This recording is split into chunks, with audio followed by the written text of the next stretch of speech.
தேர்தல் முடிவுகள் குறித்த கருத்துக்களை பகிர்ந்து கொள்வதற்காக தாவேக ஆதரவாளர் தாமரை செல்வி இணைந்திருக்கிறார். மேம் வணக்கம். கூட்டணியே வைக்காம தொடங்கி 2 ஆண்டுகள்லேயே ஆன தாவேக அரசியல் களத்தில் 60-70 வருடங்களா இருக்கிற திமுக அதிமுகவை பின்னுக்கு தள்ளியிருக்காங்க. இதை எப்படி பாக்குறீங்க மேம்? கண்டிப்பா மக்கள் மட்டுமே வேற லெவல்ல சம்பவம் பண்ணிட்டாங்கன்னு நினைக்கிறேன். ரொம்ப சந்தோஷமா இருக்கு. ஏன்னா மக்கள் ஒரு மாற்றம் வரணும் அப்படின்னு எதிர்பார்த்து எல்லாமே டிவிக்கு போட்டிருக்காங்க.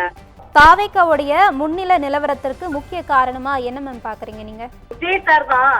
தாவேகா ஓட்டு வங்கிய பிரிக்கும் ஆனா வெற்றி பெறாது அப்படின்ற விமர்சனம் இருந்துச்சு. ஆனா திமுகவையே பின்னுக்கு தள்ளி இருக்காங்க. இதை பத்தின உங்களுடைய கருத்துக்கள் என்ன மேம்? கண்டிப்பா தாவேகா தான் வெற்றி பெறும். அதுக்குமே விஜய் தான் காரணம். ஏன்னா விஜய் சார் தான் மக்களுக்கு நல்லது பண்ணுவாரு அப்படின்னு துணிஞ்சு மக்கள் ஃபுல்லுமே ஓட்டு போட்டிருக்காங்க. அதனால எனக்கு ரொம்ப சந்தோஷமா இருக்கு. இந்த மாற்றத்துக்கு விஜய் சார் காரணமா இருக்காரு அப்படின்ட்டு என்ன பேசுறதுன்னே வேற தெரியல. ஒரே அவ்வளவு சந்தோஷத்துல படப்படப்பா இருக்கு. அதே போல கூட்டம் ஓட்டா மாறாது அப்படிங்கிற விமர்சனமும் இருந்துச்சு. இப்ப பார்க்கும்போது உண்மையாவே கூட்டம் ஓட்டாதான் மாறி இருக்கா? கண்டிப்பா நீங்களே பாத்தீங்க. இப்ப முன்னணியில தாவேகா தான் இருந்துருக்கு.